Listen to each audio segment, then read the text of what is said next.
behalf of the MS-PhD's Professional Development Program who sponsored me to be here. Could all my family, a part of the MS-PhD program, please stand?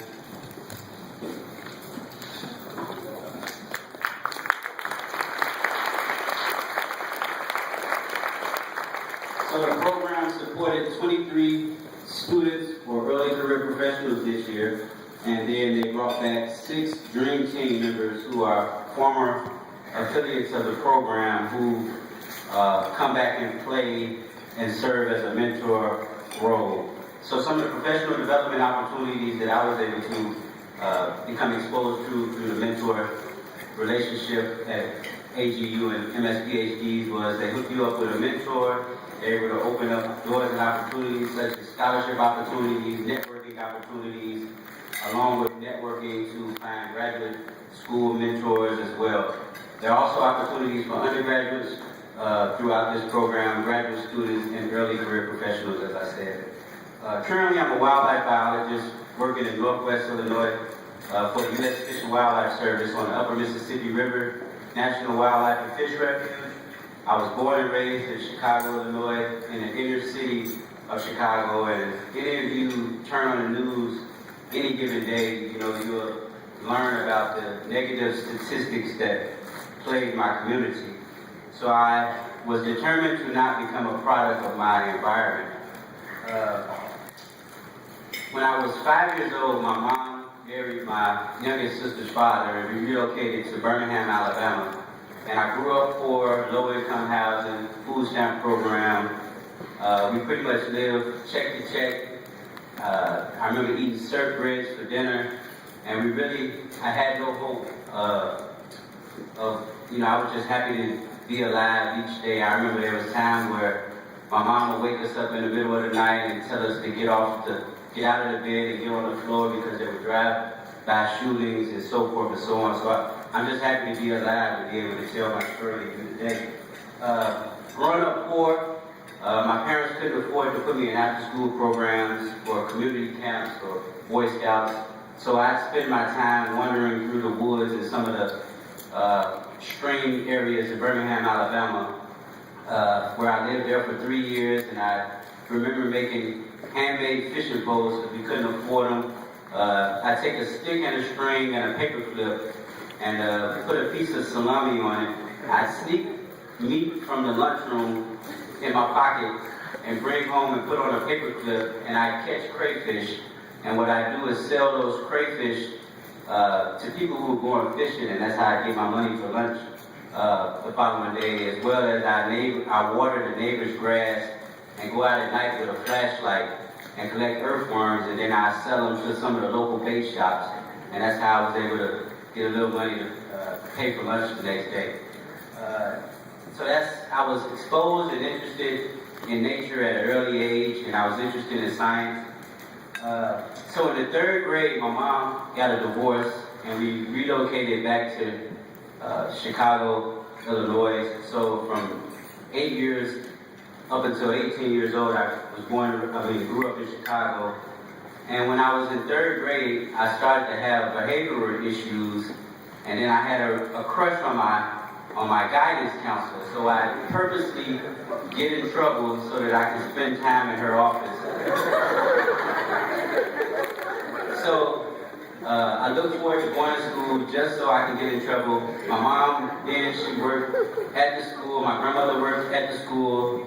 My stepdad worked at the school, as well as my godmother, but that didn't deter me from getting in trouble so that I can go home. Go sit in the guidance counselor's office. So she made me, as a punishment, she made me participate in spelling bees and science fair competitions because she knew I wasn't shy. So she more or less exposed me to that just to kill time so that I can, not get in as much trouble. But fortunately, I ended up starting winning these spelling bees and these science fair competitions. And then I compete at the school level, and they'll send me to compete at the county level. And then I win there and go on to the city and then the state level. So a few years later, I was in 8th grade. It was time for me to start considering high schools.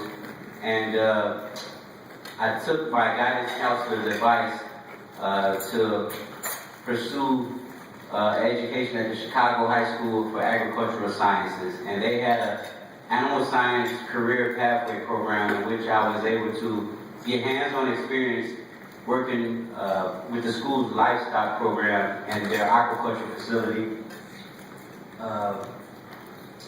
So my senior year in high school, I was able to do an internship at Delaware State University.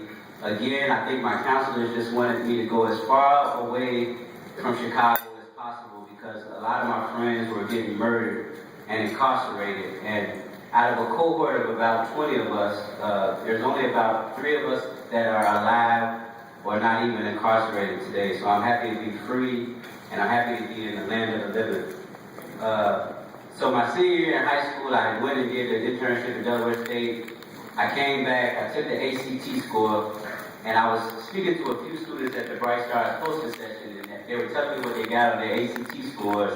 Some of them were in the upper 20s, and they were like, I didn't do so good. Well, just to show you that you're doing a lot better than me now than I was back then. My first time I took the ACT, I got an 18.